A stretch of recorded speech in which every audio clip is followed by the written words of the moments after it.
Hello, my name is Reverend Dr. May Elise Cannon. It's now the weekend. It's Saturday, the 1st of November, 2025, All Saints Day, where many people around the world remember those who have gone before us and have passed from this life. Today is day 757 in the last 2 years of conflict between Hamas and Israel, ethnic cleansing, and the genocide of many in Gaza. 5 people were killed in Gaza in the last 48 hours, 17 bodies recovered from the rubble. According to the ministries, 5 of the people who were killed in the last 48 hours, 5 people total were killed. Hospitals in the Gaza Strip received 22 bodies over the last 48 hours in total. The International Committee of the Red Cross has transferred the remains of 3 bodies to Israel. The National Institute of Forensic Medicine will identify the bodies upon reaching Israel. Hamas members accompanied Red Cross teams in search of remains of deceased hostages in areas of Gaza that are under Israeli control, according to sources from the Hamas military wing. Now, Israeli forensic scientists have shown that the remains of the last bodies that were just transferred did not actually belong to hostages. These were the 3 bodies that were transferred, saying that there are 11 deceased still in Gaza. Israel was informed in advance from Hamas that it was not certain whether or not the bodies were the right ones. Hamas said, "We offered to give Israel samples from unidentified remains." That was their official statement. According to Hamas, Israel refused to receive the handover of the samples and just asked for the remains themselves. Now, what's the plan in Gaza?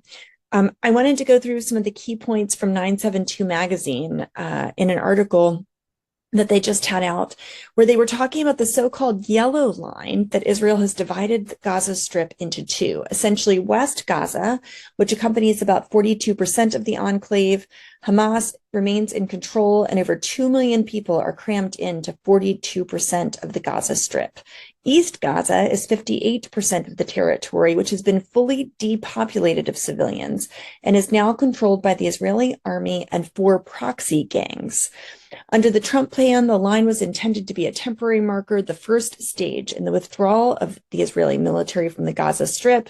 That's as the International Stabilization Force is supposed to take control over the ground. But instead, Israeli forces are digging in. They're reinforcing the division. There are earthworks, fortifications, and barriers that suggest the move could be more permanent.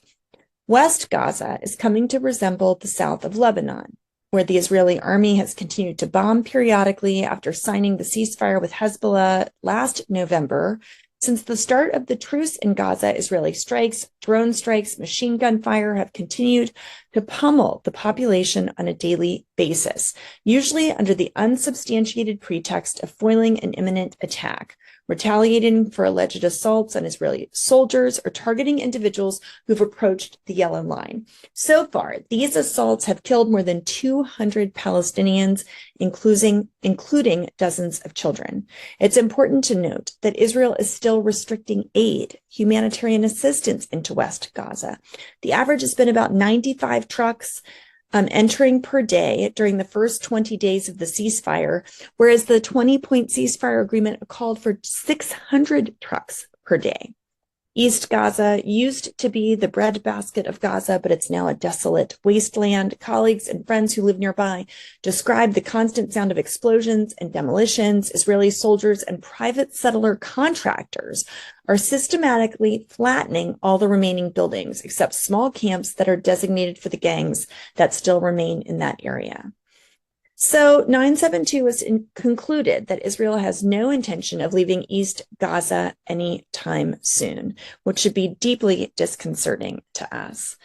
There's a lot more I could say about that in terms of, the intentions of the Israeli government, the security bubbles. This idea was first pitched by Defense Minister Gallant in June of 2024. It envisioned the creation of 24 closed-off camps into which Gaza's population would gradually be moved, and it provides a blueprint. The Israeli army would likely inspect and clear each of the individuals permitted to cross into East Gaza, inevitably producing a long, intrusive, AI-powered bureaucratic process that would leave applicants vulnerable to blackmail by Israeli security agencies, which could demand collaboration in exchange for entry.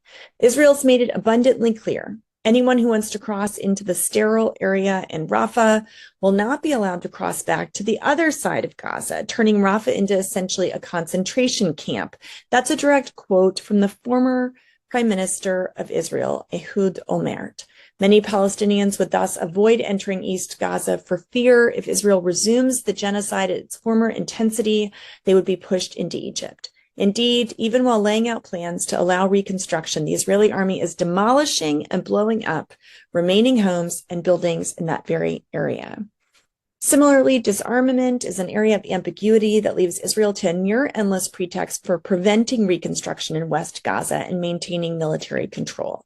Hamas has signaled it would agree to decommission its offensive weapons, such as rockets, and has already accepted giving up the rest of its light defensive weaponry, including firearms and anti-tank missiles, as an outcome of a peace agreement rather than as a prerequisite. Hamas is also open to a process similar to that which in Northern Ireland, where it would lock its defensive weapons into a warehouse, commit to a full mutual cessation of hostilities for a decade or two, or at least until the end of Israel's occupation. In that case, the remaining light weaponry would function as a form of insurance that Israel would not re-engage on its promises of withdrawing from Gaza and ending the genocide. Again, all of that's from 972 magazine. In the occupied West Bank, the IDF blocked locals and activists from harvesting olives in West Bank villages, including Barin and Sinjil. A 15-year-old Palestinian boy died of his wounds, sustained when he was shot by the Israeli Defense Forces during clashes in the West Bank village of Silwad, that's east of Ramallah. An alert issued in the last 24 hours was following the suspicion of a terrorist infiltration into a West Bank settlement after 3 different suspects were identified. Haaretz reported that. In Israel, the IDF legal chief submitted a letter of resignation. This was in relation to that probe that I mentioned previously about the Stay Taman detention facility and the leak of that video, which showed the alleged abuse of a Gazan detainee and led to the arrest of 5 IDF soldiers. And a former Israeli police officer who was suffering from PTSD set himself alight outside the home of a senior official in the Defense Ministry's Rehabilitation Department. That happened yesterday on Friday. Israeli police said a 14-year-old autistic boy was held as a security detainee for 2 weeks. He was arrested for allegedly making explosive devices, contacting Hamas and ISIS, and photographing security sites in Israel. Inside the Israeli media's shocking censorship of the horrors of Gaza, throughout the Gaza war, anyone who saw the news, this is again according to Haaretz, they saw the tremendous difference between international coverage and Israeli media coverage.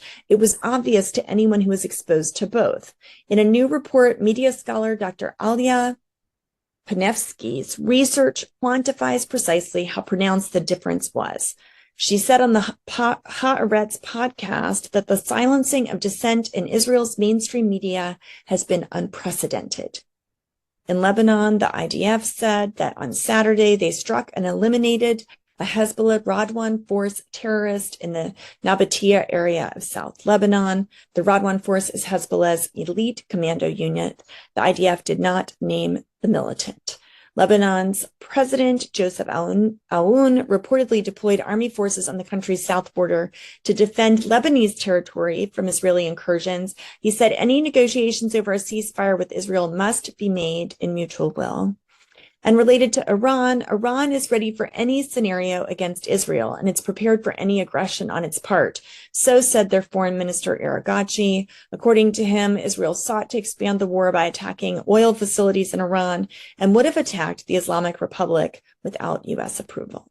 A couple of international updates. Various foreign ministers will meet on Monday to discuss the Gaza ceasefire and next steps. This includes the Turkish foreign minister, Hakan Fidan. He said this on Friday, saying Turkey's concerned over whether or not the ceasefire will continue. And the foreign minister of Germany urges concerted effort towards Middle East peace. He calls on Israelis, Palestinians, Arabs, and Europeans to make a concerted effort to implement the Middle East peace plan. Classified U.S. reviews reportedly found consistent with Israeli human rights breaches across Palestinians in Gaza. The Washington Post reported on this late last week on Thursday, citing two different sources that were saying a classified report from the State Department has found the Israeli army has consistently violated U.S. human rights law. Now, I did have a commentary from a foreign policy analyst who said the 972 article I started with about Gaza should be taken at least to a degree with a grain of salt. Civilians in Rafah on the Israeli side will be surprised to learn that they don't exist anymore, per one claim in the article, or that they are all clan and gang members, per another claim of the article. Those are at least two of the errors that are worth being mentioned. So that's the update for this Saturday. May God go before us.